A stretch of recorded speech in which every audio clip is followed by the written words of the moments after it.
조갑제 TV 시청자 여러분 안녕하십니까? 2022년 8월 9일 오후 6시입니다. 요사이 국민의힘이 이준석 대표를 몰아내는 과정에서 자주 등장하는 용어가 하나 있습니다. 선당후사라는 이 한자 용어가 자주 등장하는데, 선당후사는 선공후사를 변형시킨 말입니다. 선공후사는 공적인 것을 앞세우고 사적인 것을 뒤로 물린다라는 뜻의 이 사자성어인데, 중국의 사기에 나오는 용어입니다. 이게 역사적 배경이 있습니다. 이것을 선당후사라고 그래가지고 당을 앞세우고 개인을 뒤로 물린다라는 뜻으로 쓰이고 있습니다. 선공후사, 선당후사, 이거 한자로 써야 정확하게 의미 전달이 되는데, 요사이 기자들이 한자를 안 쓰니까 이 자세한 내용은 모르고 앞뒤로 맞춰보면은, 아, 선당후사가 이런 뜻이구나, 이렇게 짐작할 겁니다. 한자로 쓰면 이렇습니다.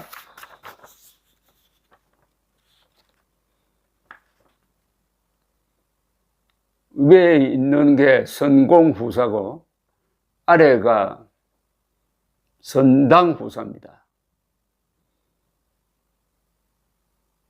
자, 이 선공후사와 선당후사, 요 차이를 제가 좀 따져볼 생각입니다. 요사이 선당후사를 어떻게 써주느냐 검색을 하면은 이런 기사가 나옵니다. 국민의힘 배상대책위원회 출범이 하루 앞으로 다가온 어제 서병수 전국위원회 의장은 권성동 원내대표나 장제원 의원 등 이른바 윤핵관들이 이준석 대표를 만나 사퇴를 수습해야 한다고 주장을 했는데, KBS 라디오 인터뷰에서 한 이야기입니다. 이렇게 이야기를 합니다.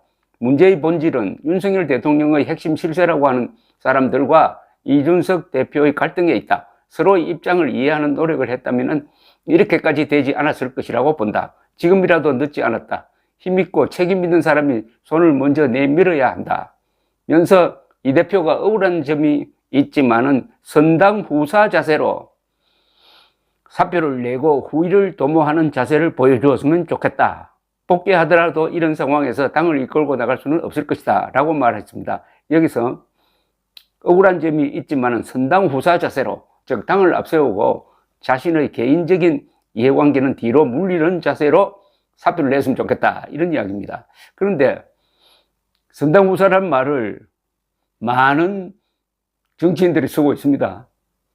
용어를 비교적 정확하게 쓰는, 그리고 법리가 뚜렷한 이 판사 출신 김기현 의원도 이준석 대표가 징계를 당했을 때 페이스북에 오늘만 날이 아니다, 선당후사 각오로 국민과 당을 먼저 생각할 때라고 페이스북에 글을 남겼는데, 이준석 대표도 작년 8월 부동산 문제로 탈당 요구를 받은 의원들이 반발하자 최고위원회에서 대선 승리를 위하여 선당후사 정신을 발휘해달라고 한 적이 있습니다. 그런데 선당후사라는 이야기가 자주 나오니까 제가 알고 지내는 변호사 한 분이 저한테 문자를 보내가지고, 선당후사가 이게 도대체 말이 되느냐, 전체주의 국가에서나 있을 법한 것이다.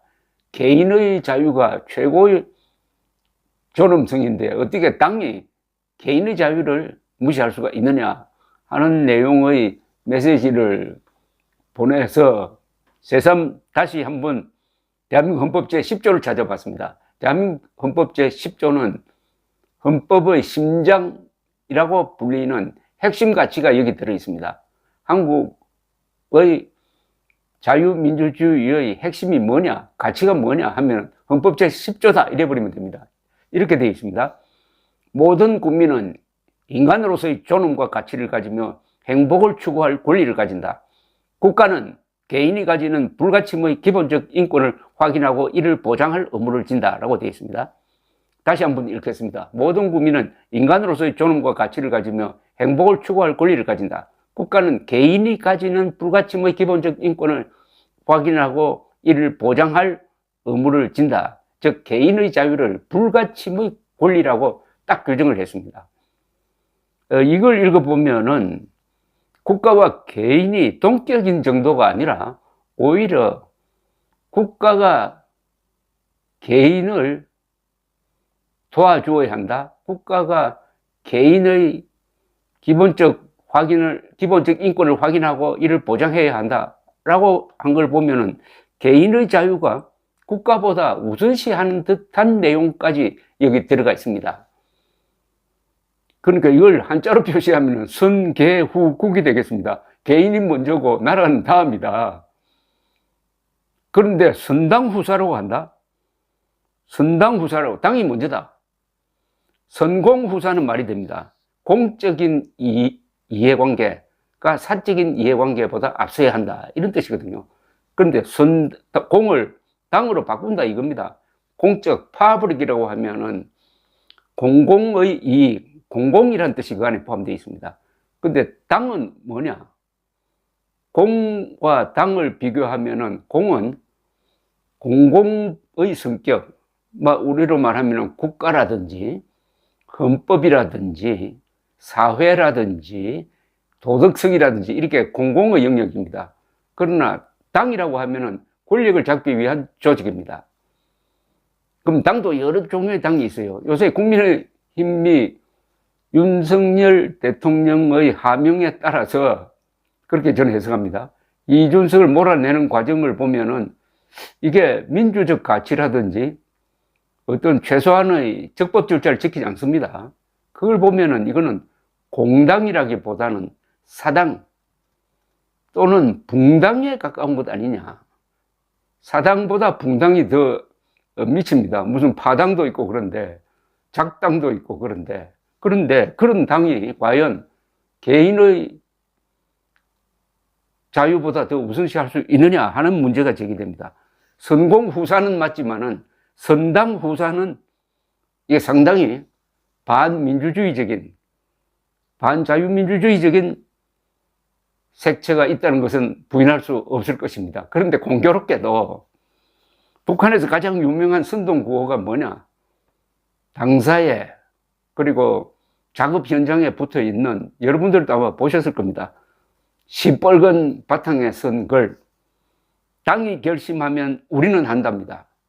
당이 결심하면 우리는 한다. 요거 줄이면 선당후사 아닙니까? 당이 결심하면 우리는 한다. 당이 결심하면 일체의 반론을 제기하지 않고 밀어붙인다. 우리는 한다. 요거를 줄이면 선당후사입니다. 그런데 국민의힘이 선당후사 하면 되겠느냐 이겁니다. 선당후사는 지금부터 쓰지 말아 주십시오. 선당후사는 공산당식 논리입니다. 공산당 구호입니다. 당이 결심하면 우리는 한다. 요걸 줄이면 선당후사입니다.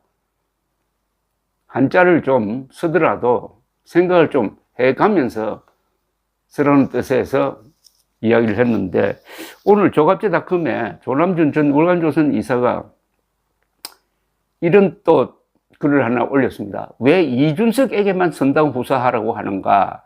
그의 공로를 인정해야 문제가 풀린다. 여기도 선당후사라는 용어를 가지고 쓴 것이므로 조금 소개를 해드리겠습니다. 필자는 얼마 전 대학 교수로 정년 퇴직한 친구와 설전을 벌인 적이 있다. 필자는 박정희 통치 18년간은 우리나라 선진국 도약의 발판을 마련한 중흥기였다고 주장했고, 그 친구는 노동자들이 희생적 피땀이 발전의 바탕이었으며 누가 정권을 잡았어도 이 정도, 아니 오히려 이보다 더 잘 살았을 것이라고 반박했다.